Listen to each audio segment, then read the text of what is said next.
చెప్దాం హల్లెలూయా. ఈ సమయంలో పరిశుద్ధ గ్రంథములో మార్కు సువార్త 10వ అధ్యాయము 49వ వాక్యాన్ని చదువుకుందాం.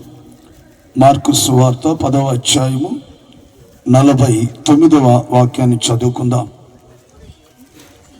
అప్పుడు యేసు నిలిచి వానిని పిలువుడని చెప్పగా వారు ఆ గ్రుడ్డి వారిని పిలిచి, ధైర్యము తెచ్చుకొనుము, ఆయన నిన్ను పిలుచుచున్నాడు, లెమ్మని వానితో చెప్పిరి. దేవునికి స్తోత్రం కలుగునుగాక.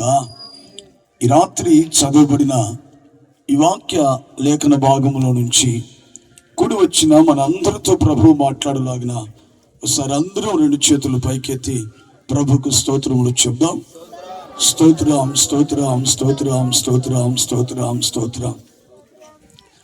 క్రీస్తునందున్న ప్రియమైన సహోదరి సహోదరులారా, ఈ రాత్రి మనమందరము యేసుక్రీస్తు వారి యొక్క ప్రశస్తమైన నామములో ఈ గృహములో సమకూర్చబడి ఉన్నాం.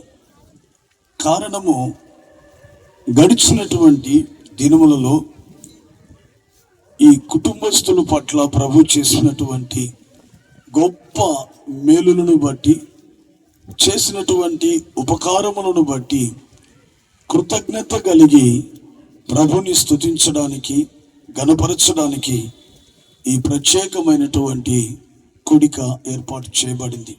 నిజమే, రౌనక విషయంలో మరణాపాయకరమైన పరిస్థితి నుంచి దేవుడు తప్పించాడు.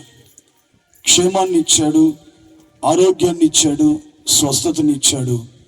ఆయన సన్నిధిలో సజీవురాలుగా ప్రభు ఆమెను ఉంచాడు. దేవునికి స్తోత్రం కలుగునుగాక. ఆమేన్, హల్లెలూయా. నిజమే దేవుని బిడ్డలారా, ప్రభు యొక్క కృప మన మీద లేకపోతే, ఆయన కనుచూపు మన మీద లేకపోతే, ఆయన దయా దాక్షిణ్యము మన మీద లేకపోతే ఏనాడో మనము మంటికి మన్నుగా మారిపోయి ఉండేవాళ్ళం. కానీ ఆ స్థితిలో నుంచి దేవాది దేవుడు ఈ రాత్రి సజీవురాలుగా ఉంచాడు. ఆమెనే కాదు, కూడి వచ్చిన మనలందరినీ కూడా సజీవులుగా ఉంచిన సజీవుడైన దేవదేవునికి మరొక్కసారి మహిమ కలుగునుగాక. ఆమేన్, హల్లెలూయా, హల్లెలూయా. నా ప్రియమైన సహోదరి సహోదరులారా, ఈ రాత్రి చదవబడిన ఈ వాక్య లేఖన భాగాన్ని మనం జాగ్రత్తగా గమనించినట్లయితే, యెరికో పట్టణంలో జరిగినటువంటి సంఘటన ఇది. యేసుక్రీస్తు ప్రభువారు యెరికో పట్టణంలోనికి ఆయన వస్తున్నాడు.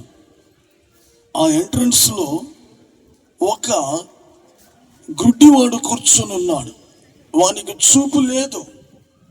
దేవుని బిడ్డలారా, బాగా గమనించవలసినటువంటి విషయం ఏంటంటే, ఎవరో ఒక నలుగురు తీసుకుని వచ్చి ఆ త్రో ప్రక్కన కూర్చుని పెడితే ఆ గుడ్డివాడు వచ్చిపోయే వాళ్ళను భిక్షం అడుక్కొని జీవనాన్ని కొనసాగించేటువంటి వాడు. అటువంటి పరిస్థితుల్లో ఆ వ్యక్తి, దేవుని బిడ్డలారా, ఆ త్రోవ ప్రక్కన కూర్చుని ఉన్నాడు. ఆ మార్గంలో యేసుక్రీస్తు ప్రభువారు వెళ్తూ ఉన్నారు. వెళ్తూ ఉండగానే అక్కడ కూర్చున్నటువంటి ఆ వ్యక్తి అడుగుతున్నాడు, ఎవరయ్యా ఈ మార్గము గుండా వెళ్తున్నాడు? ఇంత గొప్ప జన సమూహముగా వెళ్తున్నారు, అసలు ఏంటిది అని అడిగినప్పుడు అక్కడ ఉన్న ఒక వ్యక్తి చెప్పాడు, నజరేయుడని యేసు ఈ మార్గము గుండా వెళ్తున్నాడయ్యా. లోకరక్షకుడని యేసు ఈ మార్గములో వెళ్తున్నాడు. పరలోకములో నుండి పంపబడినటువంటి దేవుని కుమారుడు, దేవుని గొర్రె పిల్ల అయినటువంటి యేసు ఈ మార్గము గుండా వెళ్తున్నాడని చెప్పగానే ఆ గుడ్డివాడు, దేవుని బిడ్డలారా, వెంటనే స్వరమెత్తి మాట్లాడుతున్నాడు, దావీదు కుమారుడా యేసు, నన్ను కరుణించు. దావీదు కుమారుడా యేసు, నన్ను కటాక్షించు, నాకు సహాయము చెయ్యి అని పెద్ద పెద్ద కేకలు వేయడం ప్రారంభించాడు. దేవుని బిడ్డలారా, ఆ స్వరము యేసుక్రీస్తు ప్రభు యొక్క చెవిని పడింది. ఎప్పుడైతే ప్రభు అతని స్వరము విన్నాడో ఇక అడుగు తీసి అడుగు ముందుకు వేయకుండా అక్కడ నిలిచిపోయి ఆయన దగ్గర ఉన్నటువంటి శిష్యులు ఒక ఇద్దరిని పిలిచి చెప్తున్నాడు, నన్ను పేరు పెట్టి పిలుస్తున్న వ్యక్తి ఎవరు? సహాయము చేయమని అడుగుతున్నాడో, వెళ్ళి వానిని నా యొద్దకు తీసుకురమ్మని ఇద్దరు శిష్యులను యేసుక్రీస్తు ప్రభువారు పంపించారు. అప్పుడు దేవుని బిడ్డలారా, ఆ వ్యక్తి దగ్గరికి ఆ ఇద్దరు శిష్యులు వెళ్ళి చెప్తున్నాడు, సహోదరుడా, ధైర్యము తెచ్చుకో, ఎందుకంటే ఆయన నిన్ను పిలుచుచున్నాడు. దేవునికి స్తోత్రం కలుగును గాక. హల్లెలూయా. గమనించండి ప్రియులారా, ఆ ఇద్దరు సేవకులు వచ్చి ఆ గ్రుడ్డివానితో చెప్తున్నారు, ఇక నువ్వు భయపడవలసిన అవసరం లేదు, ఎందుకంటే ఆయన అనగా లోక రక్షకుడైన యేసుక్రీస్తు ప్రభు నిన్ను పిలుస్తున్నాడు, నిన్ను పేరు పెట్టి మరి పిలుస్తున్నాడు ఆయన, రా అని చెప్పినప్పుడు ఆ వ్యక్తి దిగ్గున లేచి తన పై వస్త్రాన్ని పారవేసి యేసు యొద్దకు వచ్చి ఆయనకున్న ఆ కొరతను తీర్చుకున్నాడు. ప్రభు ద్వారా చూపును పొందుకొని సంతోషించి తన త్రోవన దేవుని మహిమపరుస్తూ వెళ్ళాడు. దేవునికి స్తోత్రం కలుగునుగాక. హల్లెలూయా. ప్రియులారా, గమనించాలి, అతడు ఎక్కడున్నాడు? త్రోవ ప్రక్కన పడున్నాడు. ఆ వ్యక్తిని యేసుక్రీస్తు ప్రభు ప్రేమించాడు. అతని యొక్క మొరకు చెవియొగ్గాడు. ఆయన విన్నపాన్ని ఆలకించి అంగీకరించి ఆ వ్యక్తిని యేసుక్రీస్తు ప్రభు తన యొద్దకు పిలుస్తూ ఉన్నాడు.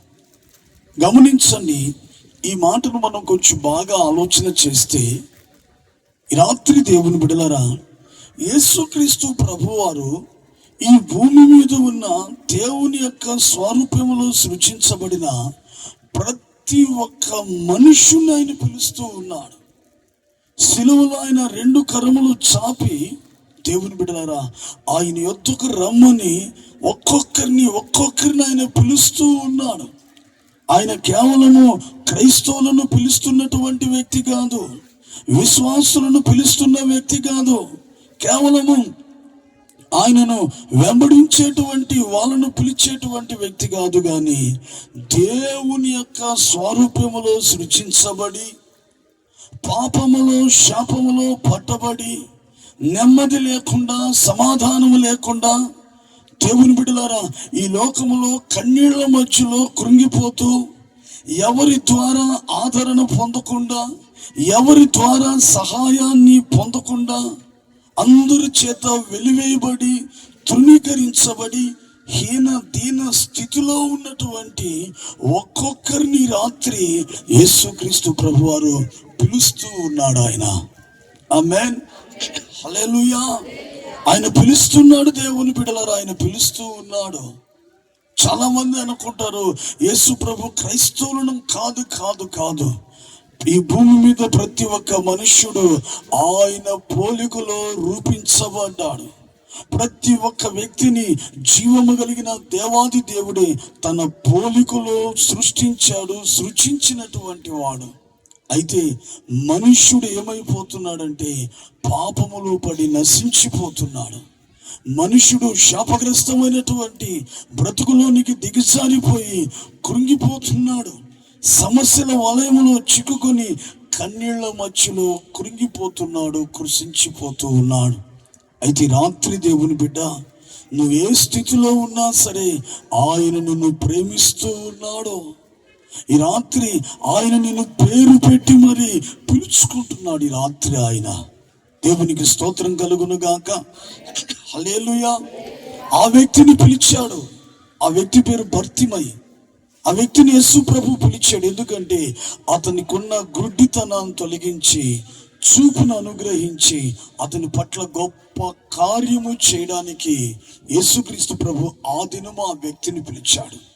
అయితే రాత్రి దేవుని బిడ్డ, నిన్ను కూడా యేసుక్రీస్తు ప్రభు పిలుస్తున్నాడు. ఎందుకు పిలుస్తున్నాడు? దేని కొరకు పిలుస్తున్నాడు? నీ జీవితంలో ఏది కొదువైనదో, ఏ విషయంలో నలిగిపోతున్నావో, కృంగిపోతున్నావో, నెమ్మది లేక అసమాధానాల మధ్యలో నలిగిపోతున్నావో, వాటన్నిటి నుండి ఈ రాత్రి నిన్ను విడిపించి విమోచించి నిన్ను ఆశీర్వదించడానికి ఈ రాత్రి యేసయ్య నిన్ను ఒక ఉన్నతమైన పిలుపుతో పిలుస్తున్నాడు. హల్లెలూయా, హల్లెలూయా. అందుకే చూడండి, పేతురు రాసిన మొదటి పత్రిక 3వ అధ్యాయము 9వ వాక్యంలో ఒక మాట ఉంది, చదవండి. పేతురు రాసిన మొదటి పత్రిక 3వ అధ్యాయం 9వ వాక్యం చూడండి. ఆశీర్వాదమునకు వారసులవుటకు మీరు పిలువబడితిరి, దేవునికి మహిమ కలుగునుగాక. హల్లెలూయా. ఈ మాట వింటున్న నా ప్రియ సహోదరుడా, సహోదరి, నువ్వు ఏ తెగకు సంబంధించిన వ్యక్తివైనా, ఏ స్థితిలో ఏ పరిస్థితుల్లో ఉన్నా సరే, ఈ రాత్రి యేసు ప్రభు నిన్ను పేరు పెట్టి ఒక ఉన్నతమైన పిలుపుతో ఆయన నిన్ను పిలుచుకుంటున్నాడు. ఎందుకో తెలుసా? నువ్వు అనుభవిస్తున్న ప్రతి శ్రమ, శోధన, బాధ, వ్యాధి, ఆర్థిక ఇబ్బందులు, కుటుంబ సమస్యలు, వీటన్నిటి నుంచి నిన్ను విడిపించడానికి, నీ మీద నీ కుటుంబం మీద ఉన్న శాపమును తొలగించి నిన్ను ఆయన ఆశీర్వదించడానికి, ఆశీర్వాదమునకు వారసునిగా నిన్ను మార్చడానికి ఈ రాత్రి యేసు ప్రభు నిన్ను ఒక ఉన్నతమైన పిలుపుతో పిలుస్తున్నాడు. హల్లెలూయా, హల్లెలూయా. ఈ మాటను నువ్వు అంగీకరించు దేవుని బిడ్డ.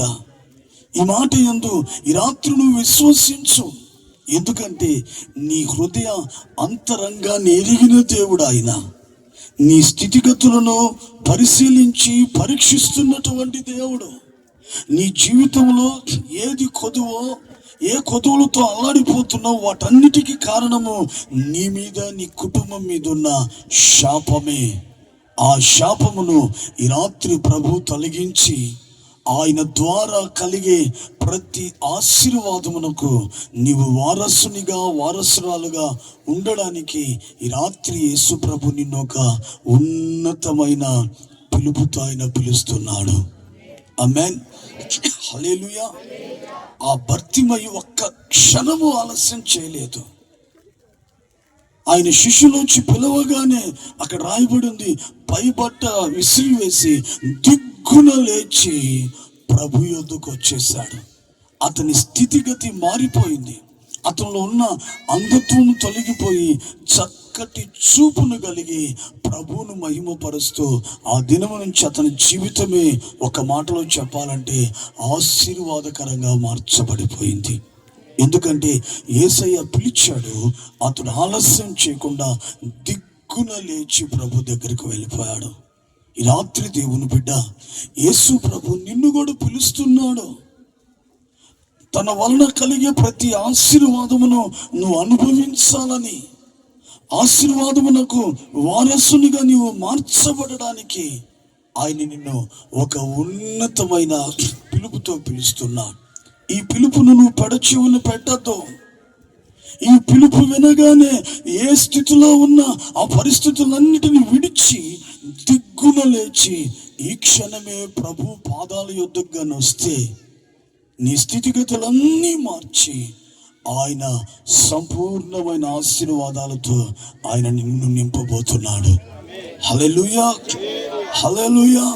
అయితే నువ్వు రావాలా దేవుని బిడ్డ? ఈ రాత్రి నువ్వు రాకుండా ఉండొద్దు. ఇప్పటి వరకు ప్రభు నిన్ను అనేక మార్లు పిలుస్తున్నాడు. నీ బలహీనతలను బట్టి, నీలో ఉన్న వ్యసనాలను బట్టి, నీ స్థితిగతులను బట్టి ప్రభు యొద్దకు రాలేనటువంటి పరిస్థితుల్లో ఉన్నావు. ఈ రాత్రి మరొక్కసారి నిన్ను ప్రేమించి కనికరించి ఆయన నిన్ను పిలుస్తుండగా దేవుని బిడ్డ, నువ్వు ఏ స్థితిలో ఉన్నా, ఏ పరిస్థితుల్లో ఉన్నా, ఎటువంటి వ్యసనాల్లో ఉన్నా ఈ రాత్రి వాటన్నిటిని విడిచి ఉన్న ఫలంగా యేసయ్య దగ్గరికి గాను వచ్చావంటే నీ స్థితిగతులన్నిటినీ మార్చేస్తాడు. నీ కన్నీళ్లకు కారణమైన వాటన్నిటిని నీలో నుంచి తొలగించి ఆయన వలన కలిగేటువంటి ఆశీర్వాదమునకు నిన్ను వారసునిగా ఆయన చేస్తాడు. హల్లెలూయా, హల్లెలూయా. దేవుని బిడ్డ, ఒక వ్యక్తిని ప్రభువు గాని ఆశీర్వదిస్తే, ఒక వ్యక్తిని దేవుడు గాని ఆశీర్వదిస్తే వాని యొక్క స్థితిగతి ఎలా ఉంటుందంటే, ఆది కాండములో మొట్టమొదటి మనుష్యుడైన ఆదాము విషయాన్ని ఒక్కసారి మనం కానీ జ్ఞాపకం చేసుకుంటే, చదవండి ఆది కాండము 1వ అధ్యాయము 28. దేవుడు వారిని ఆశీర్వదించెను, ఎట్లనగా మీరు ఫలించి అభివృద్ధి పొంది విస్తరించి భూమిని నిండించి దానిని లోపరుచుకొనుడి, సముద్రపు చేపలను ఆకాశ పక్షులను భూమి మీద ప్రాకు ప్రతి జీవిని, చూడండి, భూమి మీద ప్రాకు ప్రతి జీవిని ఏమంటున్నాడు అక్కడ? ఏమంటున్నాడు? ఏలుబడి చేయండి. దేవునికి స్తోత్రం కలుగును గాక. ఈ మాటను అండర్లైన్ చేసుకోండి మీరు. జీవము కలిగిన దేవాది దేవుడు ఒక వ్యక్తిని గాని ఆశీర్వదించాడంటే, ఒక వ్యక్తిని ప్రభువు పిలిచినప్పుడు ఆ పిలుపుకు లోబడి సమస్తమును విడిచి యేసు ప్రభు యొద్దకు వచ్చినప్పుడు జీవము కలిగిన దేవుడు ఆ వ్యక్తిని గాని ఆశీర్వదిస్తే వాని జీవితం ఎలా అవుతుందంటే, ఫలిస్తాడు, అభివృద్ధి పొందుతాడు, నలుదిశలా విస్తరించబడతాడు. సమస్తమును ఆయన ఏం చేస్తాడట? ఏలుబడి చేస్తాడు. హల్లెలూయా, హల్లెలూయా. ఒక్క మాటలో చెప్పాలంటే, రాత్రి యేసయ్య ఎవరినైతే ఆశీర్వదిస్తాడో దేవుని బిడ్డ, ఆ వ్యక్తి సమస్తమును ఏం చేస్తాడంటే ఏలుబడి చేస్తాడు. జీవము కలిగిన దేవాది దేవుని యొక్క నామమును బట్టి ఒక వ్యక్తి గాని దేవుని బిడ్డ దేవుని చేత ఆశీర్వదించబడితే ఆ వ్యక్తి ఏం చేస్తాడంటే ఖచ్చితంగా ఫలిస్తాడు, అభివృద్ధి పొందుతాడు, విస్తరించబడతాడు. అంతటితో ఆగిపోడండి. మరి ఏం చేస్తాడు? ఆ వ్యక్తి సమస్తమును. కొంచెం ఈ మాటను గమనించాలి. అంతకు ముందు మనుషుల్ని ఏలుబడి చేస్తున్నాయి. ఏది? ఒక మనుషుని ఏలుబడి చేస్తుంది ఏదంటే పాపము, వ్యసనము, బలహీనత, అతిక్రమము, రోగము.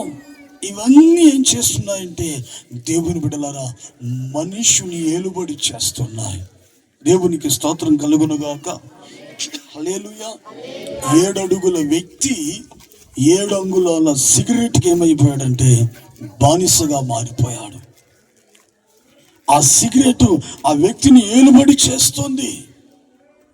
ఒక్కొక్కరిని ఒక్కొక్క రకమైనటువంటి వ్యసనము, పాపము ఒక్కొక్కరిని ఏలుబడి చేస్తుంది. ఉదయం నుంచి సాయంకాలం దాకా రెక్కలు ముక్కలు చేసుకుని సంపాదిస్తే సాయంకాలము ఆ వ్యసనం వస్తుంది. ఏ వ్యసనము?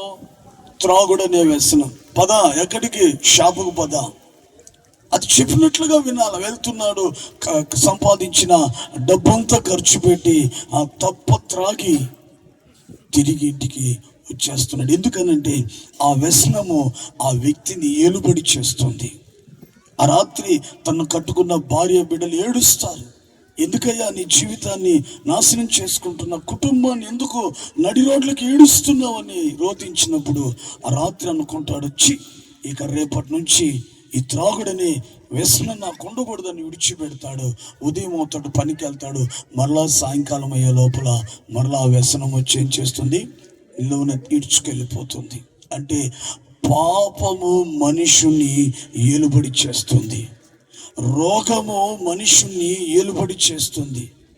దేవుని బిడ్డలారా, అనేకమైన సమస్యలు ఈ రోజున మనుషుల్ని ఏం చేస్తుందంటే ఏలుబడి చేసి వాని జీవితాన్ని నాశనకరమైన స్థితిలోనికి తీసుకువెళ్ళిపోతుంది.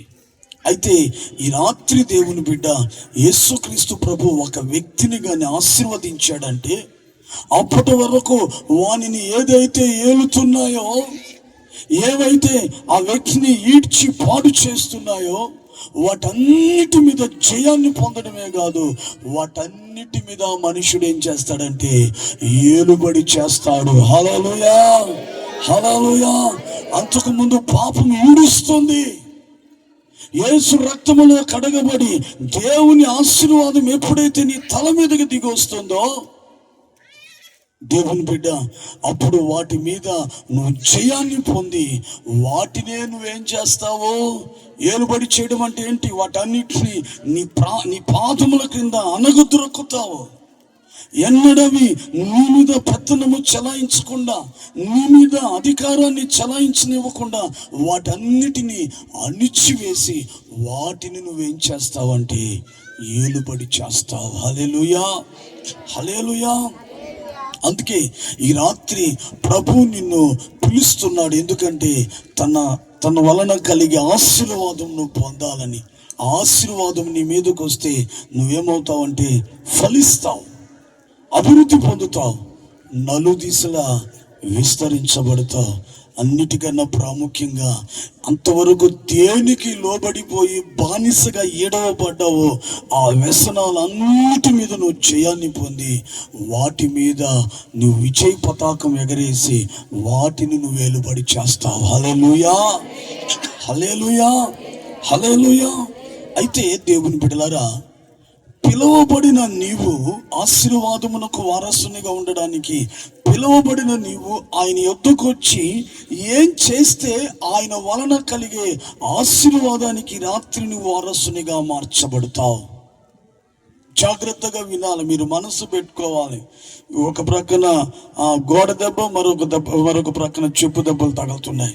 దేవునికి స్తోత్రం కలుగును గాక. కాబట్టి మనసు ఏం చేసుకోవాలంటే కొంచెం జాగ్రత్త పెట్టుకొని వినాలి. దేవునికి స్తోత్రం కలుగును గాక. హల్లెలూయా, హల్లెలూయా. జాగ్రత్తగా వినండి దేవుని బిడ్డలారా. ప్రభు నిన్ను పిలిచినప్పుడు ఆశీర్వాదమునకు వారసునిగా ఉండడానికి పిలువబడిన నీవు ఆ పిలుపుని అంగీకరించి ప్రభు యొద్దకు వచ్చి నువ్వేం చేస్తే ఈ రోజున ఆయన వలన కలిగే ప్రతి ఆశీర్వాదమునకు ఈ రాత్రి నీవు వారసునిగా వారసురాలుగా మార్చబడతావు. కొన్ని మాటలు చెప్తాను చూడండి. ఆదికాండము 24వ అధ్యాయము 31వ వాక్యం. ఆదికాండము 24వ అధ్యాయము 31వ వాక్యం. లాబాను ఎవరితో మాట్లాడుతున్నాడు? ఎలియాజరుతో మాట్లాడుతున్నాడు. అబ్రహాము యొక్క సేవకుడైన ఎలియాజరుతో మాట్లాడుతున్నటువంటి మాటలు అవి. ఏమంటున్నాడు లాబాను? యెహోవా వలన ఆశీర్వదించబడిన వాడా, లోపలికి రమ్ము, నీవు బయట నిలువనేలా. హల్లెలూయా, హల్లెలూయా. లాబాను ఎవరితో మాట్లాడుతున్నాడండి? ఎలియాజరుతో మాట్లాడుతున్నాడు. కొంచెం బాగా గమనించాలి. ఆ సంఘటన గురించి పెద్దగా వివరించాల్సిన అవసరం లేదు. ఎలియాజరు ఎక్కడున్నాడంటే లాబాను ఇంటి బయట నిలబడి ఉన్నాడు. లాబాను ఎలియాజరుని గురించి విన్నాడు. రిబ్కా మొత్తం చెప్పింది. అప్పుడు లాబాను ఇంట్లో నుంచి ఎలియాజరుని చూశాడు. ఎలియాజరు ఎలా కనబడుతున్నాడు లాబాను దృష్టికి? గమనించాలి. ఎలియాజరు తల మీద యెహోవా ఆశీర్వాదము లాబాను కనబడుతుంది. ఆమేన్, హల్లెలూయా, హల్లెలూయా. దేవుని బిడ్డలారా, యెహోవా ఆశీర్వాదము చేత ఎలియాజరు నింపబడినట్లుగా లాబాను చూసి గుర్తించి చెప్తున్నాడు. ఎలియాజరు అని పేరు పెట్టి లోపలికి ఆహ్వానించడం లేదు, కానీ యెహోవా వలన ఆశీర్వదించబడి ఉన్నావు. ఎలియాజరు, నువ్వు సామాన్యమైనటువంటి వ్యక్తివి కాదు. రిబ్కా నువ్వెవరో గుర్తించలేదు. నేను ఒక సామాన్యమైనటువంటి వ్యక్తిగా అనుకుంటుంది, కానీ నేను గుర్తించాను. నీవు యెహోవా వలన నువ్వు ఆశీర్వదించబడి ఉన్నావు. యెహోవా వలన కలిగిన ప్రతి ఆశీర్వాదమునకు వారసుడివై నిలుచున్నావని నేను గుర్తిస్తున్నాను. దయచేసి నువ్వు బయట నిలవబడకుండా లోపలికి రమ్మని ఎలియాజరును లాబాను మాట్లాడి ఆహ్వానిస్తూ ఉన్నాడు. చూడండి, సహజంగా మామూలుగా మనం అనుకుంటాం ఆశీర్వాదం అంటే ఏది? 1 ఎకరా పొలం ఉంటే 3 ఎకరాలుగా మారిపోవాలి, 1 ఇల్లు ఉంటే 3 ఇళ్ళుగా మారిపోవాలి, 2 తులాలు బంగారం ఉంటే 10 తులాలుగా బంగారం అయిపోవాలి. అర్థమైందా? కొంచెం ముందుకు సర్దుకుందాం. దేవునికి స్తోత్రం కలుగును గాక. హల్లెలూయా. ఇవనుకుంటాం మనం ఆశీర్వాదాలు. దేవుని బిడ్డలారా, అంటే ఇలాగా వీటిలో అభివృద్ధి పొంది, వీటిలో విస్తరించబడి, వీటిలో అభివృద్ధి పొంది, వీటిలో ఫలించడము, ఇవి అనుకుంటున్నాం ఆశీర్వాదాలు. ఇక్కడ ఎలియాజరుని లాబాను చూసినప్పుడు దేవుని బిడ్డలారా, అతడు ఐశ్వర్యవంతుడను, ధనవంతుడను, విద్యావంతుడను, లోకపరంగా ఎక్కడ ఏ విషయంలో అక్కడ ఎలియాజరు కనబడడం లేదు. అర్థమవుతుందా? నేను అంటాను, లాబానుకు ఆ సమయంలో దేవాది దేవుడు అతని మనోనేత్రాలు తెరిచి ఉండొచ్చు. ఎవరు కనబడలేదు. ఎలియాజరు మీద ఉన్న యెహోవా ఆశీర్వాదము లాబానుకు మాత్రమే కనబడింది. పోనీ అతను 4 చేతులు 4 ఉంగరాలు, 2 చేతులు బ్రాస్లైట్, ఒక 10 తులాల బంగారు చైన్ వేసుకున్నాడు కాదు, సాధారణంగానే ఉన్నాడు. ఒక పనివాడు అతను. అబ్రహాం దగ్గర ఒక పనివాడు ఎలా ఉంటాడు? సాధారణంగానే ఉన్నాడు. లోకపరంగా చూసినా అతడు ఏదో గొప్పవానిగా కనబడడం లేదు. కానీ ఆత్మ సంబంధంగా మనోనేత్రాలతో చూసినప్పుడు లాబాను ఏమై ఉన్నాడు, ఎలియాజరు ఏమై ఉన్నాడంటే, దేవుని బిడ్డ దేవుని వలన ఆశీర్వదించబడిన వాడై ఉన్నాడు. దేవుని మూలముగా కలిగే ప్రతి ఆశీర్వాదమును పొందుకున్నటువంటి వ్యక్తిగా ఎలియాజరు లాబాను కనబడ్డాడు. ఆమేన్, హల్లెలూయా. అయితే రాత్రి మనం గమనించాలి దేవుని బిడ్డలారా, అబ్రహామును ఆశీర్వదించాడు దేవుడు. అబ్రహాం ఇంట పనివాళ్ళలో ప్రధానుడైనటువంటి ఎలియాజరు కూడా యెహోవా వలన ఆశీర్వదించబడ్డాడు. ఏం చేశాడు? ఎలియాజరు ఎలాగ జీవించాడు? ఎలియాజరు యొక్క జీవిత శైలి ప్రభు సన్నిధిలో ఎలాగుంటే యెహోవా ఎలియాజరును ఆశీర్వదించాడు. అతడు ఆశీర్వదించబడినట్లుగా లాబాను కనుగొనగలిగాడంటే అంత గొప్ప ఆశీర్వాదము దేవుని బిడ్డలారా ఎలియాజరు ఎలా పొందగలిగాడు? దేవుని వలన ఆశీర్వాదం పొందుకున్నట్టుకు ఎలియాజరు యొక్క జీవిత శైలి ఎలా ఉంది? దేవునికి మహిమ కలుగును గాక. ఆమేన్, హల్లెలూయా, హల్లెలూయా. చూడండి, ఆదికాండము 24వ అధ్యాయం 48వ వాక్యం. నా తల వంచి యెహోవాకు మ్రొక్కి అబ్రహామును నా యజమానుని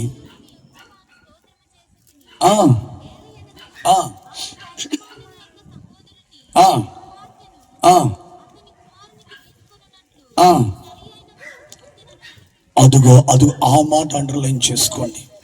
సరి అయిన మార్గమునందు నన్ను నడిపించను. ఎవరు నడిపించారంట? ఎలియాజర్ని. చెప్పాలి, అబ్రహాం నడిపించలేదు. అబ్రహాం పని చెప్పాడు అంతే. ఇస్సాకుకు ఒక మంచి గుణవతి అయిన మంచి అమ్మాయిని చూసి నువ్వు సెలెక్ట్ చేసి తీసుకురమ్మని ఎలియాజరు భుజస్కంధాల మీద అబ్రహాం ఒక భారభరితమైనటువంటి పని నుంచాడు. అయితే దేవుని బిడ్డలారా, ఆ పని నెరవేర్చడానికి, ఆ పనిని యెహోవా సఫలపరచడానికి, తను అనుకున్నది సాధించడానికి ఆ ఎలియాజరు లాబాను దృష్టికి ఆశీర్వాదము నొందిన వ్యక్తిగా కనబడడానికి దేవుని బిడ్డలారా ఎలియాజరు ఎలా నడిపించబడుతున్నాడంట? సరి అయినటువంటి మార్గం. మంచి మాట అది. యెహోవా ఎలియాజరుని ఎలా నడిపిస్తున్నాడు?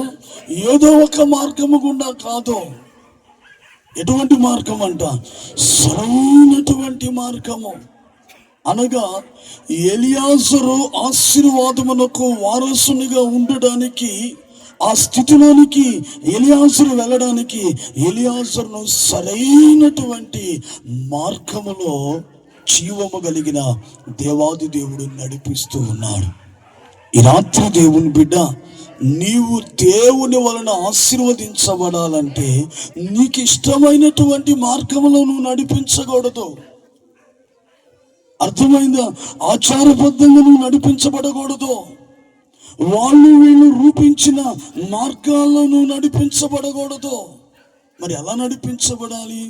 సాక్షాత్తు జీవము కలిగిన దేవాది దేవుడైన యేసుక్రీస్తు ప్రభు ద్వారా సరైనటువంటి మార్గములో నువ్వు నడిపించబడితే ఆశీర్వాదమునకు వారసునిగా నీవు మార్చబడతావు.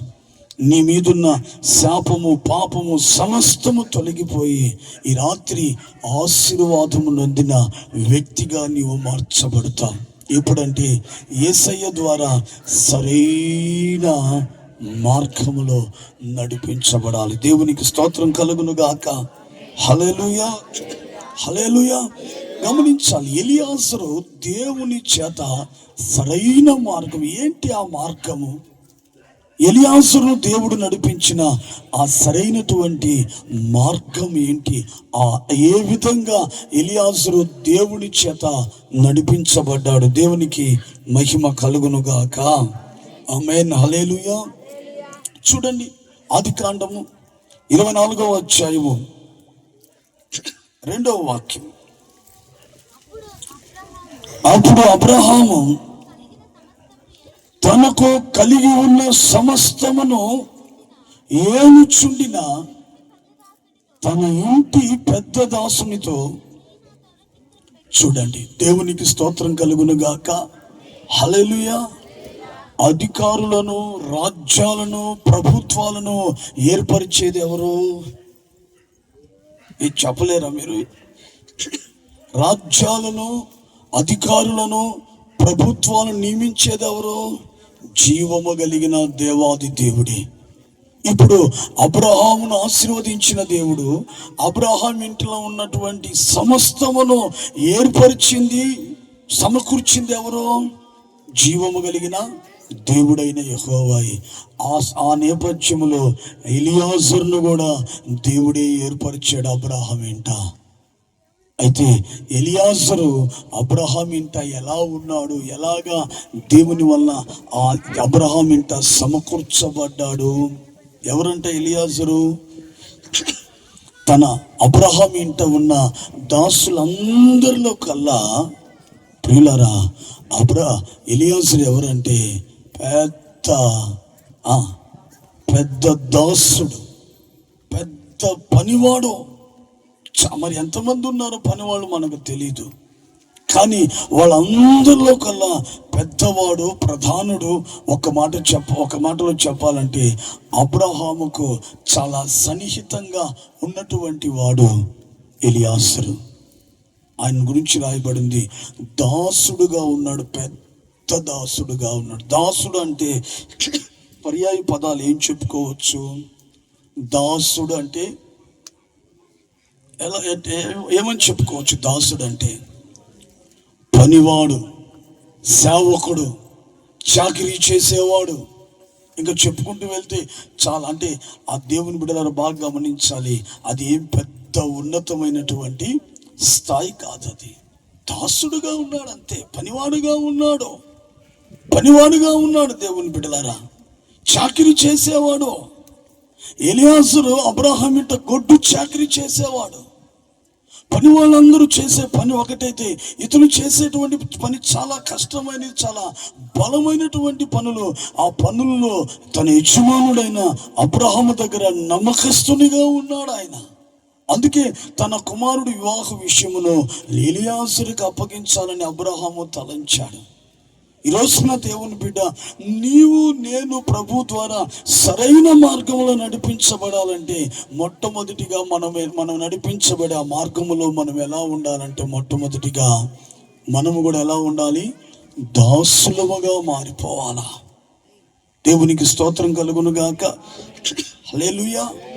ప్రభువుకి ఏమైపోవాలి? మనం దాసులముగా ఎంచబడాలి. సహజంగా తండ్రి నాయన అని పిలుస్తారు, మంచిదే. కానీ ఇప్పుడు ఈ సందర్భంలో మనము దేవుని చేత ఆశీర్వదించబడాలంటే ఈ రాత్రి మనము కూడా ఎలియాజరు వలె ప్రభువుకు మనం ఏమైపోవాలంటే దాసులముగా, దాసురాలుగా ప్రభు సన్నిధిలో మనము మార్చబడిపోవాలి. ఆమేన్. హల్లెలూయా, హల్లెలూయా. ప్రభు నిన్ను నడిపించే సరైనటువంటి మార్గము. రాగానే నేను జనరల్ మేనేజర్గా చేయడం, లేదంటే ఊహించినంత ఉన్నతమైన స్థాయికి తీసుకెళ్ళట్లేదు ఆయన. మొదట ఆశీర్వాదమునకు వారసునిగా మారాలంటే నిన్ను ఎలా నడిపిస్తున్నాడంటే దాసునిగా ఉండే అనుభవంలోనికి ఈ రాత్రి ప్రభు నిన్ను నడిపిస్తాడు. ఆమేన్. హల్లెలూయా. దాసులంటే ఎలా ఉంటారండి? దాసుల యొక్క పని ఏంటి చూడండి. ఒక మాట చెప్తాను, గమనించండి. మొదటి రాజుల గ్రంథము 8వ అధ్యాయం 30వ వాక్యం. త్వరగా మొదటి రాజుల గ్రంథం 8వ అధ్యాయం 30వ వాక్యం. మరియు చూడండి, సొలొమోను చేస్తున్న ప్రార్థనలో సొలొమోను చెప్తున్న మాట అండి. సొలొమోను ఎవరు?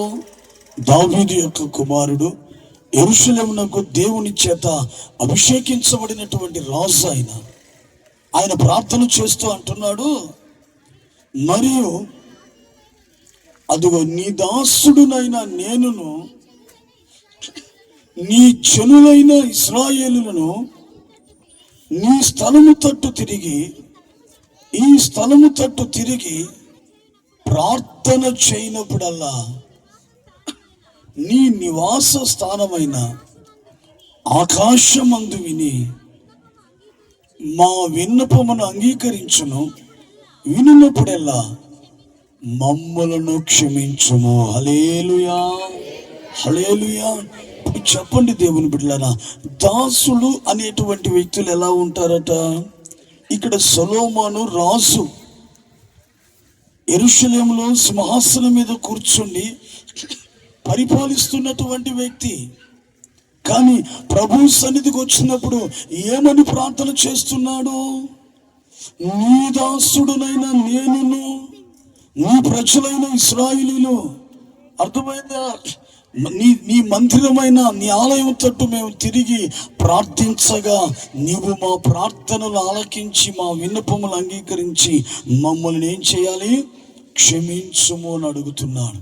అంటే ఒక్క మాటలో చెప్పాలంటే ఈ రాత్రి దేవుని బిడ్డ, నువ్వు యేసయ్యకు దాసునిగా, దాసురాలుగా మారాలంటే నీవు కూడా సొలొమోను వలె ఆయన సన్నిధిలో నీ దోషములను, నీ అపరాధములను, నీ పాపములను ఒప్పుకొని విడిచిపెట్టి క్షమించమని యేసయ్య పాదాలను పట్టుకొని ప్రాధేయపడి అడగాలి. ఇది దాసునిగా ప్రభు సన్నిధిలో ఉండే విధానం. మామూలుగా దాసులు అంటే పని వాళ్ళు, ఇవన్నీ ప్రక్కన పెడతాం.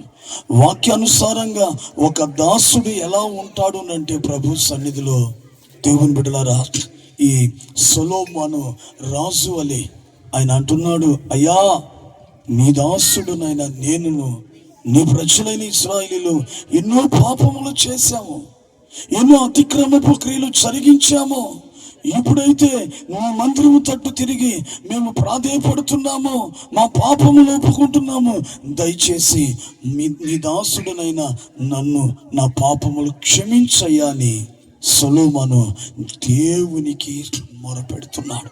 ఆమేన్. హల్లెలూయా. ఒక వ్యక్తి దేవుని చేత ఆశీర్వదించబడాలంటే ఆ వ్యక్తిలో పాపం ఉండకూడదండి. పాపమునకు ప్రాయశ్చిత్తము పొందాలి. పాపము నుంచి విడిపించబడాలి.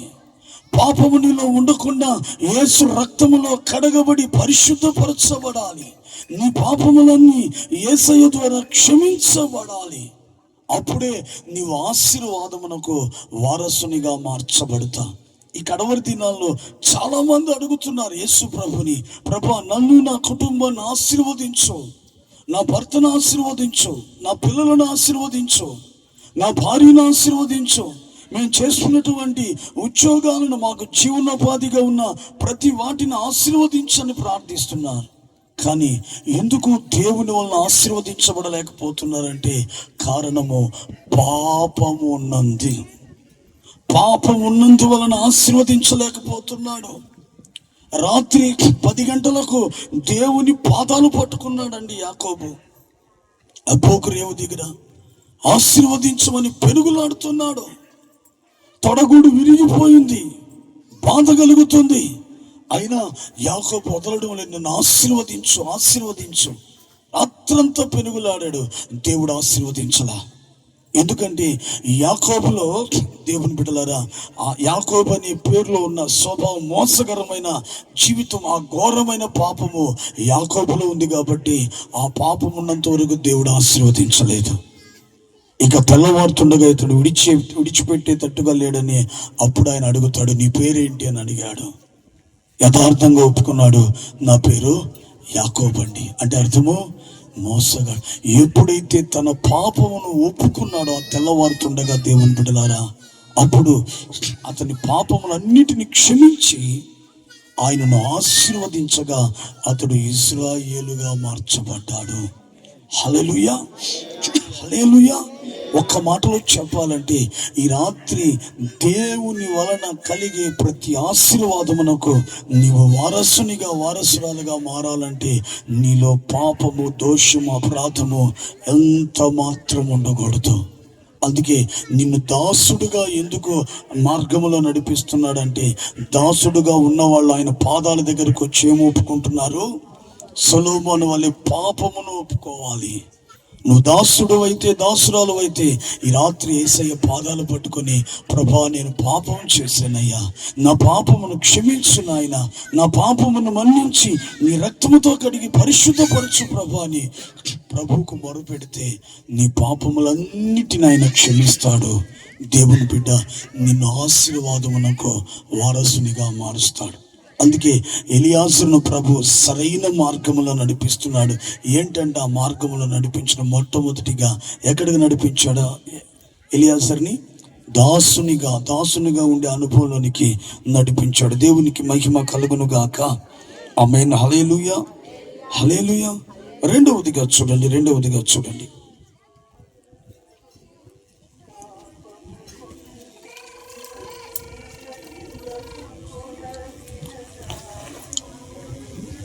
ఆదికాండము 24వ అధ్యాయము 7వ వాక్యం.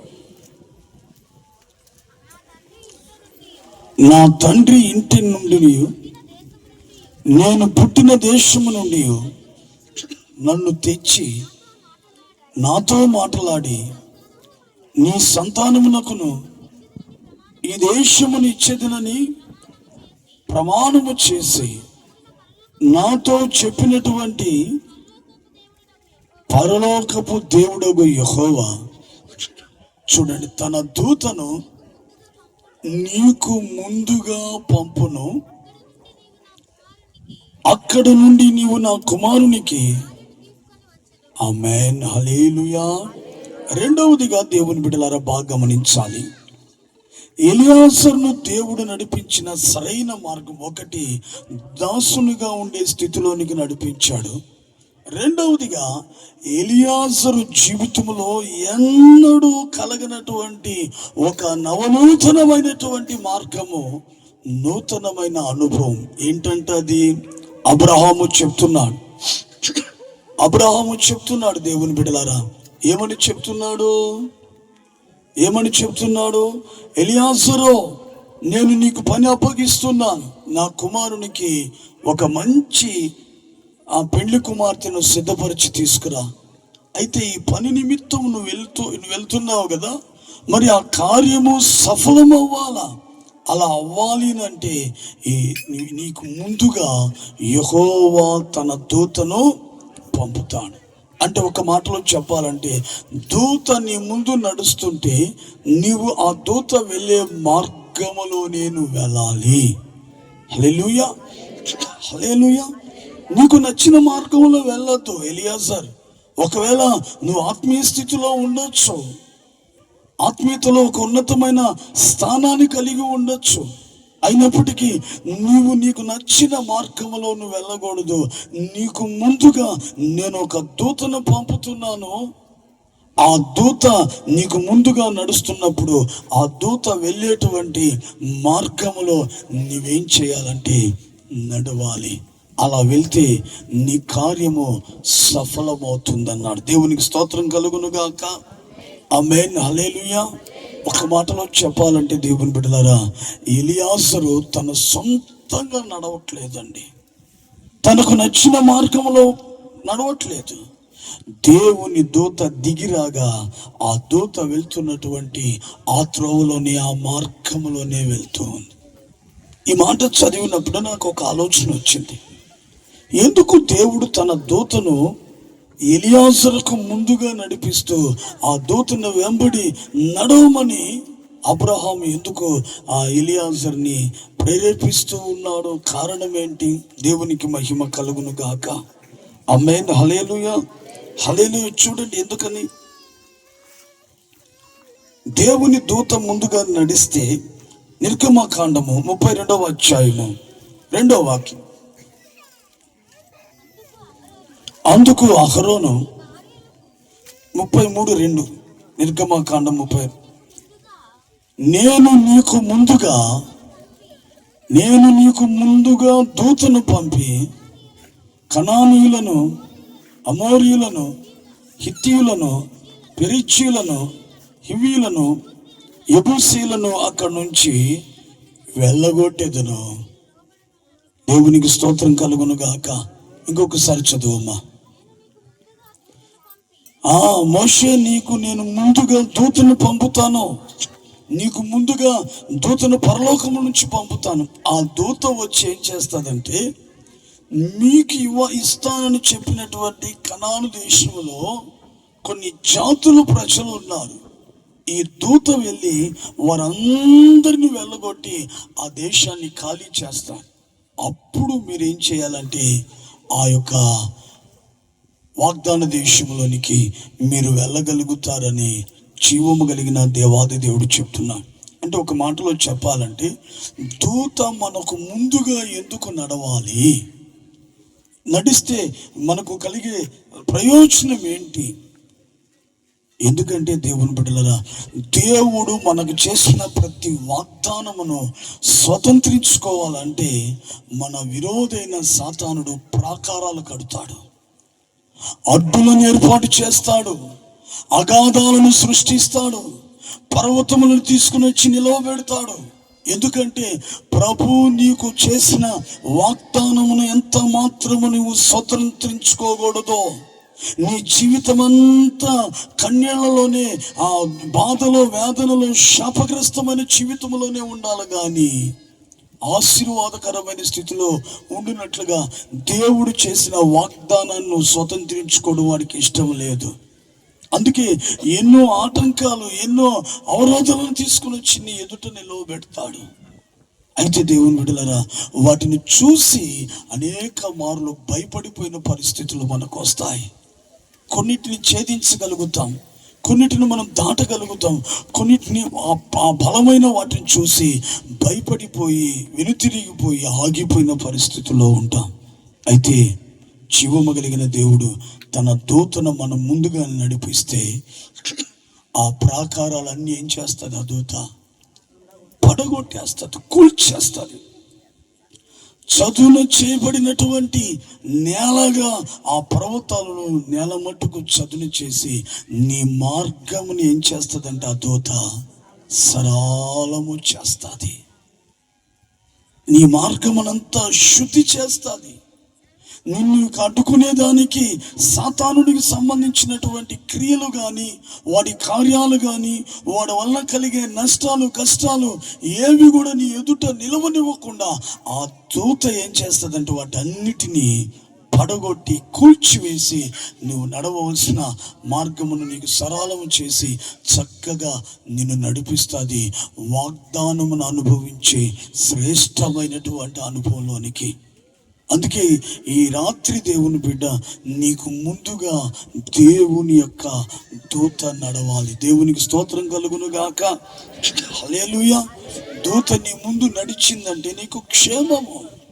దూత నీకు ముందు నడిచిందంటే నీ మార్గాల్లో ఉన్న అడ్డుల ఆటంకాలన్నీ తొలగించబడి నీ మార్గాలన్నీ సరళము చేయబడతాయి. దూత నీ ముందు నడిచిందంటే దేవుని బిడ్డ నీ శత్రువులను అణిచివేసి నీకు గొప్ప విజయాన్ని ఇస్తా. అశ్షూరులు యూదా పట్టణం మీదకు దండెత్తి వచ్చినప్పుడు రాజైన హిజ్కియా కన్నీళ్లు విడిచి దేవుని సన్నిధిలో ప్రార్థించినప్పుడు దేవుని బిడ్డలారా, ఆ రాత్రి పరలోకముల నుంచి ఒక దేవదూత వచ్చి 1,55,000 మంది ఆ సైన్యాన్ని మొత్తగా, అక్కడ రాయబడిన మాట, వాళ్ళందరూ పీనుగుల వలె గుట్టలుగా పడిపోయారు. తెల్లవారే లోపల, తెల్లవారితే శత్రువులు వచ్చి యూదా పట్టణం మీద పడతారు. ఇక హిజ్కియా ప్రార్థించగా పరలోకముల నుంచి దేవుని యొక్క దూత వచ్చి శత్రువులను మొత్తగా వాళ్ళు ఉన్న స్థలాల్లోని గుట్టలుగా పడిపోయారు. అర్థం కాలేదు దేవుని బిడ్డలారా, ఎవరు చేశారు?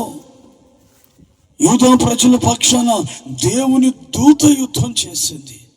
శత్రువులను నిర్మూలన చేసి వీళ్ళకు గొప్ప జయాన్ని తీసుకుని వచ్చి పెట్టింది.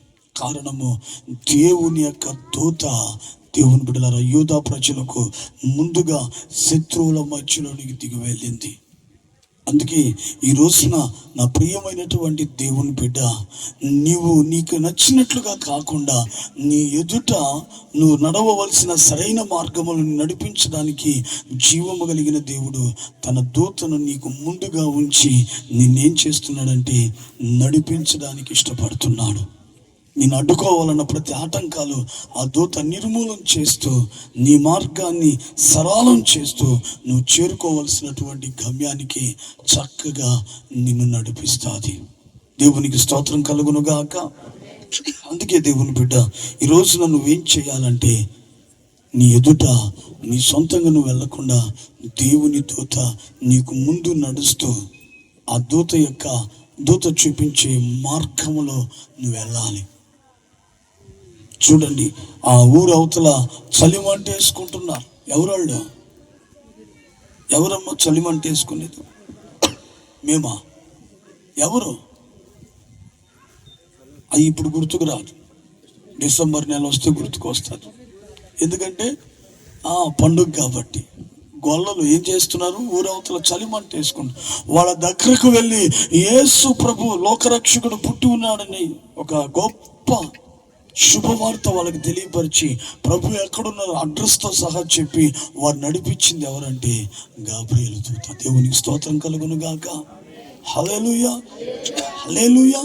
చూడండి, దేవుని యొక్క దూత నీకు ముందు నడుస్తుంటే నీ జీవితంలో ఎన్నో అద్భుతాలు జరుగుతాయి. అయితే ఆ దూత నీకు ముందు నడుస్తూ దూత నిన్ను సంరక్షిస్తూ నువ్వు నడవలసిన త్రోవలో నిన్ను నడిపించాలంటే నువ్వు ఎలా ఉండాలి? బ్రదర్ చెప్పాడు కదా, మాకు ముందు దూత నడుస్తుందని. ప్రభా, ఇదిగో మేము కైలోకి వెళ్తున్నాం, చాలా రోజుల నుంచి వాడితో పెద్ద గొడవ జరుగుతుంది, ఈరోజు తాడో పేడో తేల్చుకుంటాం, మాకు ముందు మీరు నడవండి నాయనా అని చెప్తే నడవడు. దేవునికి స్తోత్రం కలుగును గాక. హల్లెలూయా. ఏదేదో పనులకు కాదు, ప్రభు దేవుని యొక్క దూత నీకు తోడుగా ఉండి నీకు ముందుగా ఉండి నేను నడిపించాలంటే నువ్వు ఎలా ఉండాలో ఒక మాట చెప్తాను. చూడండి, కీర్తనలు 34వ కీర్తన 7వ వాక్యం. యెహోవా యందు భయభక్తులు గల వారి చుట్టూ ఆయన దూత కావలి ఉండి వారిని రక్షించను. హల్లెలూయా. అయిపోయింది, ఇంక తిప్పదులే, ఆపేసాడు. బైబిల్ చదువుతుంటే ఇండ్ల కాడ తెలుస్తుంది. ఇంకా తిప్పుతాను, రెఫరెన్స్ చదివేసిన కూడా తిప్పుతానే ఉన్నాను. దేవునికి స్తోత్రం కలుగును గాక. ఇంకోసారి చదువమ్మా. యెహోవా యందు భయభక్తులు గల వారి చుట్టూ, లేదా యెహోవా యందు భయభక్తులు కలిగిన వారి ఎదుట ఆయన దూత కావలి ఉండి వారిని నడిపించగలుగుతుంది, వారిని రక్షించగలుగుతుంది. ఒక మాటలో చెప్పాలంటే ఈ రాత్రి దేవుని దూత ఎలియాజరుకు ముందుగా నడిచినట్లుగా నీకు నీ కుటుంబానికి ముందు నడవాలంటే దేవుని బిడ్డ నువ్వెలా ఉండాలంటే దేవుని యందు భయభక్తులు కలిగిన వ్యక్తిగా ఉండాలి. ఆమేన్. నిర్లక్ష్యంగా ఉంటే దేవుని దూత నీకు తోడుగా ఉండదు, నీకు ముందు నడవదు, నీకు నచ్చినట్లుగా కాదు. ఈ రాత్రి దేవుని బిడ్డ, దేవుని యందు భయభక్తులు కలిగినటువంటి వ్యక్తిగా నీ ఉంటే అప్పుడు ఆయన దూత నీకు ముందు నడుస్తుంది.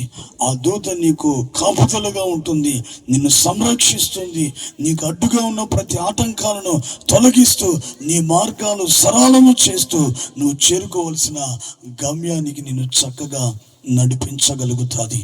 అలా జరగాలంటే ఈ రాత్రి నీవు దేవుని యందు భయభక్తులు కలిగిన వ్యక్తిగా నీవు ఉండాలి. అప్పుడే పరలోకములో నుండి దేవుని యొక్క దూత నీ యొద్దకు వస్తుంది, నీ ముందు నడుస్తుంది.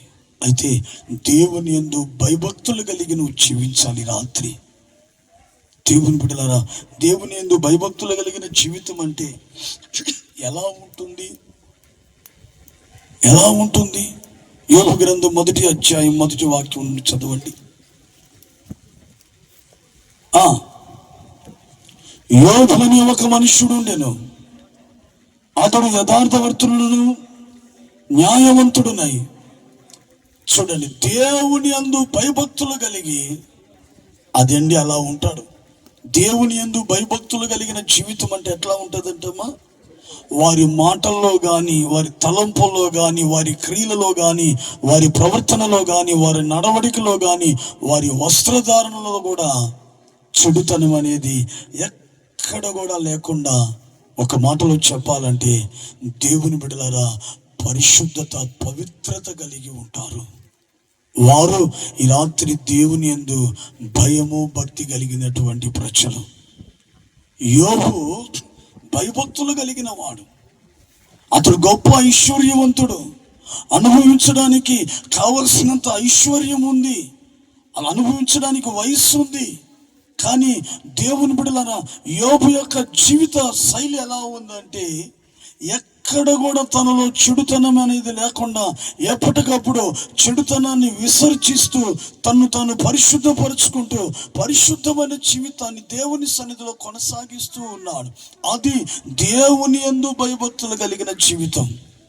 ఈ రోజుల్లో చాలా మంది దేవుని యందు భయభక్తులు కలిగిన జీవితం అంటే ఒక్కొక్కరు ఒక్కొక్క రకంగా చెప్పుకుంటున్నారు. అర్థమైందా? అక్కడికక్కడికే వచ్చి ప్రవర్తిస్తూ ఉంటారు భక్తి కలిగిన వాళ్ళగా, అక్కడికక్కడికే వచ్చి ప్రవర్తిస్తుంటారు దేవుడంటే భయము కలిగిన వారిగా.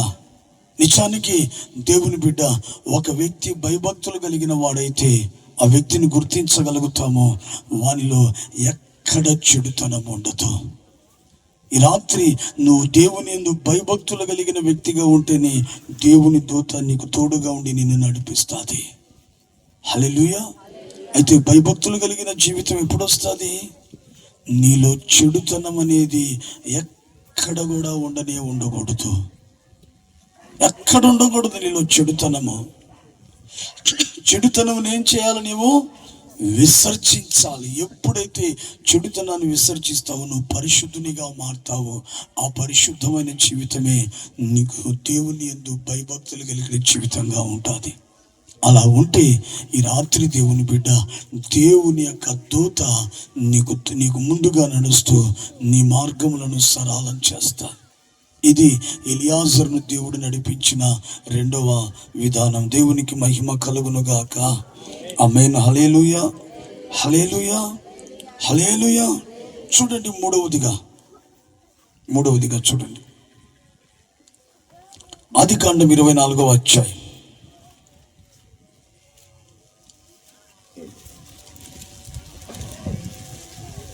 10వ వాక్యం.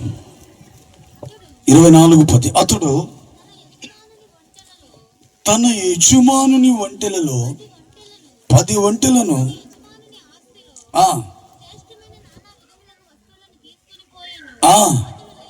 అతడు లేచి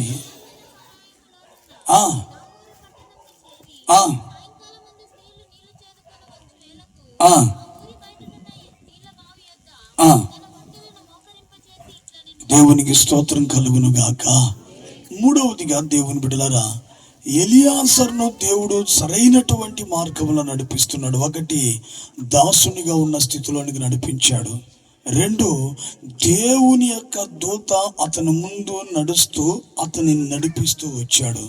మూడవదిగా బాగా గమనించాలి, ఈ ఎలియాజరు అబ్రహాము అప్పగించిన పనిని జరిగించడానికి బయలుదేరేటప్పుడు ఏం చేశాడంటే, అక్కడ ఒంటెలు ఉన్నాయి, యజమాని నింట ఎద్దులు ఉన్నాయి, పశువులు ఉన్నాయి, గొర్రెలు ఉన్నాయి, మేకలు మందలు ఉన్నాయి.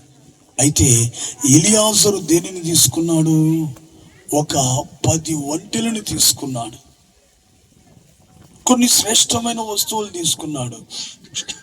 కేవలము 10 ఒంటెలను తీసుకొని తన యజమానుడు అప్పగించినటువంటి పనిని జరిగించడానికి వెళ్ళి అక్కడ ఒక బావి దగ్గర తను ఏం చేస్తున్నాడంటే, ఒంటెలను మోకరింప చేసి ఇతడు కూడా మోకరించి ప్రార్థన చేస్తూ ఉన్నాడు. దేవునికి స్తోత్రం కలుగును గాక. హల్లెలూయా, హల్లెలూయా. గొర్రెలను పట్టుకురాలేదండి అతను, గాడిదలను తీసుకురాలేదు, మేకపోతులను తీసుకురాలేదు, పశువులను తీసుకురాలేదు, ఎడ్లను తీసుకురాలేదు. మరి దేనిని తీసుకువెళ్ళాడు ఆయన? ఒంటెలు. ఒంటెలు అంటే మనకు బాగా తెలుసు. దేవుని బిడ్డలారా, ఒంటెలు ఎప్పుడు వాటి తలను పైకెత్తుకునే ఉంటాయి, పైకెత్తుకునే ఉంటాయి. ఒక మాటలో చెప్పాలంటే అవి ఎందుకు తలలో పైకెత్తుకుంటాయంటే, ఒంటె ఎక్కువగా ఎడారిలో ఉంటుంది. ఎడారిలో కొరత ఏంటంటే నీటి కొరత. ఈ ఎడారిలో ప్రయాణం చేస్తున్నప్పుడు ఒంటె ఎందుకు ఆకాశం వైపు పైకెత్తి చూస్తుంటుందంటే, ఎక్కడైనా ఖర్జూరపు చెట్లు కనబడతాయేమో అని చూస్తూ ఉంటుంది. ఎందుకంటే ఎక్కడైనా ఖర్జూరపు చెట్లు ఉన్నాయంటే దాని ప్రక్కన ఖచ్చితంగా నీటి మడుగు ఉంటుంది. అందుకోసమే ఈ ఒంటెలు ఎత్తి ఎత్తి తల వాటికి అదే అలవాటు అయిపోయింది. ఇంకొక జంతువు ఉంటుంది, అది ఎప్పుడు నేలకే చూస్తూ ఉంటుంది. అది దానిలాగా ఉండకూడదు, అది మంచిది కాదు. ఒంటెలు అంటే పైకెత్తి చూసేటువంటిది. ఇప్పుడు దేవుని బిడ్డలారా, ఎలియాజరు 10 ఒంటెలను తీసుకొని వాటిని మోకరింప చేశాడు. ఆయన గొర్రెలను మోకరింప చేయలేకపోయాడు, మేకపోతుల్ని మోకరింప చేయలేకపోయాడు, ఎడ్లను పశువులను మోకరింప చేయలేకపోయాడు. ఒంటెలను మాత్రమే ఆయన మోకరింప చేసి ఈయన కూడా మోకరించి ప్రార్థన చేశాడు. అంటే ఒక మాటలో చెప్పాలంటే ఆ ఒంటెలు తీసుకుని వెళ్ళడంలో దాని అర్థం ఏంటంటే, ఆయన మోకరించడంలో అర్థం ఏంటంటే, దేవుని బిడ్డలారా, అతడు ప్రార్థించేటప్పుడు ఆకాశం వైపు కనులెత్తి ప్రార్థన చేసే అనుభవం ఉందని చెప్పాలి. ఆమేన్, హల్లెలూయా. అది చాలా బలమైనటువంటిది, శ్రేష్టమైనటువంటి ప్రార్థన. యేసుక్రీస్తు ప్రభువారు శరీరధారిగా ఉన్నప్పుడు ఆయన చేసినటువంటి అద్భుతాలంతా దానికి ముందు ఆయన ఆకాశం వైపు కనులెత్తి ప్రార్థన చేశాడు. 5 రొట్టెలు ఉన్నాయి, 2 చేపలు ఉన్నాయండి.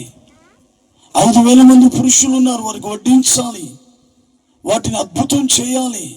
వాటిని చేత పట్టుకొని ఆకాశం వైపు కనులు పైకెత్తి తండ్రికి కృతజ్ఞతాస్తుతులు చెల్లించి ప్రార్థన చేసి వాటిని ఆశీర్వదించి విరవగా అవి 5,000 మందికి ఆహారం అయిపోయినాయి. కారణం ఏంది? దేని వైపు ఎత్తాడు ఆయన? ఆకాశం అంటే వాక్యం అంటుంది, ఆకాశము నా సింహాసనము, భూమి నా పాదపీఠము. అంటే దేవుని బిడ్డల యేసు ప్రభు తలలో కనులు పైకెత్తినప్పుడల్లా తండ్రి వైపు చూస్తూ సమస్తము చేయుటకు సమర్థవంతుడు, శక్తిమంతుడని తండ్రి వైపు చూస్తూ ఆయన ప్రార్థన చేసినప్పుడల్లా దేవుని బిడ్డల అద్భుతాలు జరిగాయి. 5 రొట్టెలు 2 చేపలు 5,000 మందికి ఆహారం అయిపోయింది. దేవునికి మహిమ కలుగునుగాక. హల్లెలూయా. లాజరు చనిపోయి 4 దినాలు గడిచిపోయింది. అక్కడికి వచ్చి ఆకాశం వైపు కనులు పైకెత్తి ఆయన ప్రార్థన చేయగా చనిపోయినటువంటి లాజరు బ్రతికి బయటికి రాగలిగాడు. కారణము ఆకాశం వైపు కనులెత్తి ప్రార్థిస్తున్నాడు. ఈ రోజున నా ప్రియమైనటువంటి దేవుని బిడ్డ, నీవు కూడా ప్రార్థన చేయాలి. ఆ ప్రార్థన ఎలా ఉండాలంటే, విశ్వాసానికి కర్త, దాన్ని కొనసాగించి యేసు వైపు చూస్తూ నువ్వు ప్రార్థన చేయాలి. పరిస్థితులను చూస్తూ ప్రార్థన చేస్తే అవిశ్వాసం కలుగుతుంది. వ్యక్తులను చూసుకుంటూ నువ్వు ప్రార్థన చేస్తే ఖచ్చితంగా సిగ్గుపరచబడతావు. అందుకని నీ చూపులు, నీ దృష్టి అటు ఇటు కాకుండా లోకరక్షకుడైన యేసుక్రీస్తు వైపు చూసి నువ్వు ప్రార్థన చేసినప్పుడు దేవుని బిడ్డ, నీ ప్రార్థనను దేవుడు నిశ్చయముగా ఆలకించి అంగీకరించి నువ్వు అడిగిన వాటికన్నా, ఊహించిన వాటికన్నా ఆయన అత్యధికంగా అనుగ్రహించగలిగిన దేవుడు ఆయన. అందుకే ఈ రాత్రి నా ప్రియమైన దేవుని బిడ్డ, ఎలియాజరుని దేవుడు ఎలా నడిపిస్తున్నాడంటే సామాన్యమైన ప్రార్థన జీవితంలోనే కాదు, కానీ ఏం చేస్తున్నాడు? ఆకాశం వైపు కనులెత్తేటువంటి శ్రేష్టమైనటువంటి ప్రార్థన జీవితం. ఒంటెలను తీసుకెళ్లి మోకరింపచేసి ఈయన మోకరించి ప్రార్థన చేశాడు అనగా దాని అర్థాన్ని దేనికి పోల్చుకోవాలంటే ఆకాశం వైపు కనులెత్తి ప్రార్థన చేసేటువంటి ఒక ఉన్నతమైన అనుభవంలోనికి ప్రభు ఎలియాజరు నడిపించాడు. అందుకే దేవుని బిడ్డ, జీవము కలిగిన దేవుని సన్నిధిలో ఎలియాజరు ఆశీర్వదించబడ్డాడు. దేవునికి స్తోత్రం కలుగును గాక. హల్లెలూయా. ఒక వ్యక్తి పరిశుద్ధ గ్రంథములో ఉన్నాడు. అతని పేరే వేదన పుత్రుడు. ఎవరైనా? ఎపేసు.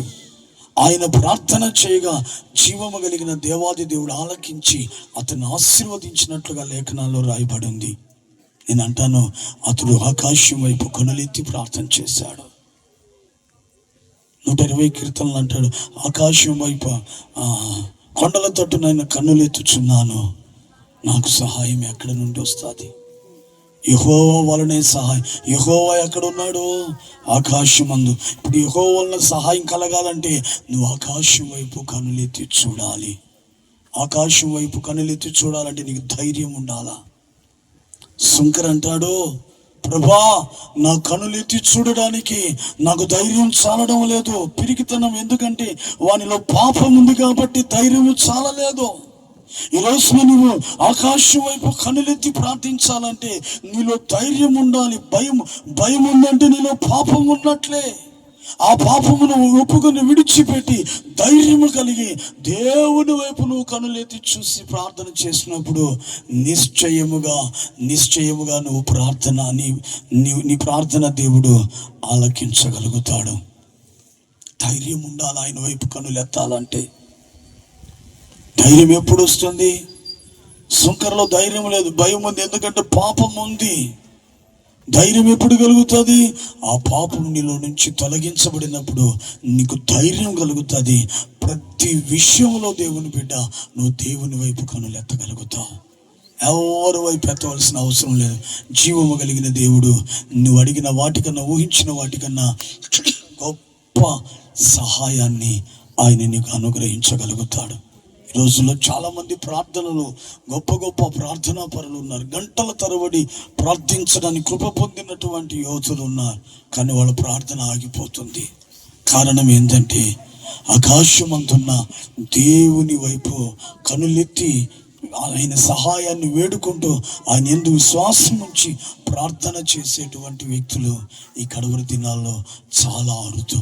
అందుకే ఈ రోజున ప్రభు నన్ను సరైన మార్గం ఏంటంటే నువ్వు మోకరించినప్పుడల్లా ఆయన వైపు కనులెత్తి, ఆయన శక్తి వైపు, ఆయన ప్రభావం వైపు నువ్వు కనులెత్తడం అంటే కళ్ళు తెరుచుకుని కాదు, విశ్వసించి నమ్మిక ఉంచి నువ్వు ప్రార్థన చేసినప్పుడు నిశ్చయముగా దేవుని బిడ్డ అద్భుతం చేస్తాడు. ఆయన అనుకున్నాడంటే నీకోసం ఏమైనా చేస్తాడు. దేనినైనా పుట్టిస్తాడు, దేనినైనా తొలగించగలుగుతాడు. ఒక మాట చెప్పి నేను ముగించేస్తాను. మా దైవజనులకి సంవత్సరము జ్ఞాపకార్థ కూటం పెట్టాం చర్చి దగ్గర. కొంతమందికి తెలుసు, కొంతమందికి తెలియదు. మేము అనుకున్నాము ఒక 350 లేదా 400 మంది వస్తారనుకుని భోజనాలు ఏర్పాటు చేస్తే విచిత్రం ఏంటంటే ఇంచుమించు 750-800 మంది వచ్చేస్తున్నారు. జనాలను చూసి నేను కొంచెం భయపడ్డాను. ఏంటో నేను ఇంతమంది వచ్చేసారు. మనం అనుకున్నది కొంచెమే, ఇక్కడ జనాలు ఎక్కువ వచ్చేసారు. ఏం చేయాలా? పాటలు అవుతున్నాయి, వాక్యం మీద మనసు పోవడం, మనసు అంతా జనాల మీదే ఉంది. ఏం చేయాలి? ఇప్పటికిప్పుడు అంటే సిద్ధపరచలేము. ఏది ఏమైనా సరే ప్రభానికి స్తోత్రం, సమస్తమును నువ్వు సాధ్యపరచుటకు ఎవరు మా మీద బాధపడకూడదు, తిట్టుకోకూడదు, సంతృప్తిగా వెళ్ళిపోవాలి. ఏం చేస్తావని ఇష్టమని. పాటలు అయిపోయింది, వాక్య ఉపదేశం అయిపోయింది. లాస్ట్ వేరే పాస్టర్ వచ్చి ప్రార్థన చేశారు. ఇక నేను ఆశీర్వాదం ఇవ్వబోతున్నా.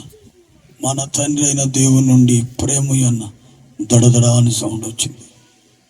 యేసుక్రీస్తు ప్రభువారి కృప అన్నాను, దడదడా సౌండ్. పరిశుద్ధాత్మ అన్యున సహవాసము తోడు అన్నానంతే దేవుని బిడ్డలారా ఒక్కసారిగా తూములిప్పేశాడు దేవుడు. ఏంటి, చిన్న వర్షం కాదు, ప్రచండమైన వర్షం. ఎక్కడో అక్కడ పరుగులు తీశారంతే, ఒక్కరు కూడా లేనేరు. అందరు ఎక్కడ పడ్డవాళ్ళు అక్కడ వెళ్ళిపోయారు. బాగా వాతావరణం ఉంది ప్రారంభం. అప్పుడు నేను అసలు అది ఊహించలేదు. నేనేమనుకుంటున్నానంటే, ఇంత తినేవాడిని దేవుడు ఇంత పెట్టి సంతృప్తి పరుస్తాడేమో, గ్యాస్ పంపించి అనుకుంటున్నాను నేను. కానీ నా ఊహలకు అందలేదు దేవుని బిడ్డలారా. వాతావరణాన్ని తారుమారు చేసేస్తారు. ఎక్కడ పడ్డవాళ్ళు అక్కడ వెళ్ళిపోయారు. ఉన్నవాళ్ళు తృప్తిగా తింటే ఒక 2 డీజిల్ ఏమో మిగిలే. ఉదయాన్నే ఒక సహోదరి ఫోన్ చేసిన, అన్న సారీ అన్న. ఏమ్మా అంటే, నిన్న వచ్చాను కానీ భోజనం చేయలేదన్నా. అమ్మ అటు వెళ్తే ఎట్లా అమ్మా, మీ కొరకే కదమ్మా ఏర్పాటు చేసింది. చూడండి అక్కడ ప్రభు ఏం చేశాడు అంటే, నేను ఎందుకు చెప్తున్నానంటే, మనం అడిగినది చేయడానికి ఆయన ఏమైనా చేయగలుగుతాడు. డేవిడ్ వాళ్ళ అబ్బాయిని 10th క్లాస్ పాస్ చేయించడానికి ప్రపంచం మీద కరోనాను రప్పించాడు. నేనేం పాస్ అవుతున్నాడు ఉపవాసం ఉండి ప్రార్థన చేసుకున్నాడు దేవుని బిడ్డలారా. వాడు హాల్ టికెట్ తీసుకోలేదు, ఎగ్జామ్కి వెళ్ళలేదు, ఏం రాదు. గవర్నమెంట్ ఎత్తి అవస్థలు వేసేసి ఫాస్ట్ చేయించేసి, నేను అనుకుంటా వాడిని ఫాస్ట్ చేయించడానికి తీసుకుని వచ్చి పెట్టేసి. ఎందుకు చెప్తున్నానంటే, నువ్వు ఆయన వైపు చూసి, ఆయన వైపు చూడడం అంటే ఆయన ఎందుకు విశ్వాసం ఉంచి నువ్వు ప్రార్థన చేసినప్పుడు దేవుని బిడ్డ ఎటువంటి కార్యమైనా జరిగించి నువ్వు అడిగిన దానికన్నా ఊహించిన దానికన్నా గొప్ప కార్యం చేస్తాడు. నువ్వు అడుగు, ఈ రాత్రి ఏమడుగుతావు అడుగు. ఆయన వైపు కన్నులెత్తి ఆయన ఎందుకు విశ్వాసం ఉంచి అడుగు. నీ కుటుంబాన్ని గురించి, నీ భర్తను గురించి, నీ భార్యను గురించి, నీ పిల్లల గురించి, నీ గ్రామాన్ని గురించి అడుగు దేవుని బిడ్డ. నిశ్చయముగా ఆయన నీకు అనుగ్రహిస్తాడు. అందుకే ఈ రోజున ఎలియాసరు దేవుని వలన ఆశీర్వదించబడ్డాడు. ఎందుకంటే ఎలియాసరును యెహోవా సరైన మార్గములో నడిపించాడు. ఏంటండి ఆ మార్గం అంటే, ఒకటి ఏ మార్గం అంటది, దాసునిగా ఉండేటువంటి ఆ మార్గములను, ఆ స్థితిలోనికి నడిపించాడు. 2, దేవుని దూత తనకు ముందుగా నడిపిస్తూ దూత చూపించి ఆ మార్గంలో నడిపించాడు. 3, ఆకాశం వైపు కనులెత్తి ప్రార్థించేటువంటి శ్రేష్టమైన అనుభవంలోనికి తీసుకువెళ్ళాడు. ఈ రాత్రి ఈ 3 అనుభవాలు నీ జీవితంలో ఉంటే, ఎలియాజరును ఆశీర్వదించిన దేవుడు ఈ రాత్రి నిన్ను, నీ కుటుంబాన్ని నిశ్చయముగా ఆశీర్వదిస్తాడు. హల్లెలూయా. మాట ఇచ్చి మాట తప్పుడుగా ఆయన నరుడు వంటి వాడు కాదు దేవుని బిడ్డ. ఈ రాత్రి నిన్ను ఎందుకు పిలుస్తున్నాడంటే, ఆశీర్వాదమునకు వారసునిగా ఉండడానికి ఆయన నిన్ను పిలుచుకుంటున్నాడు. మరి వచ్చిన నీలో ఈ 3 కార్యాలు నీలో ఉంటే ఖచ్చితంగా దేవాది దేవుడు నిన్ను ఆశీర్వదించి నిన్ను ఉన్నతమైన స్థితికి ఆయన నిన్ను నడిపించుతాడు. దేవుడికి మహిమ కలుగును గాక. ఈ మాటలు ప్రభు మన వినికిడిలో దీవించినట్లుగా స్తోత్రంలో చెప్తాం.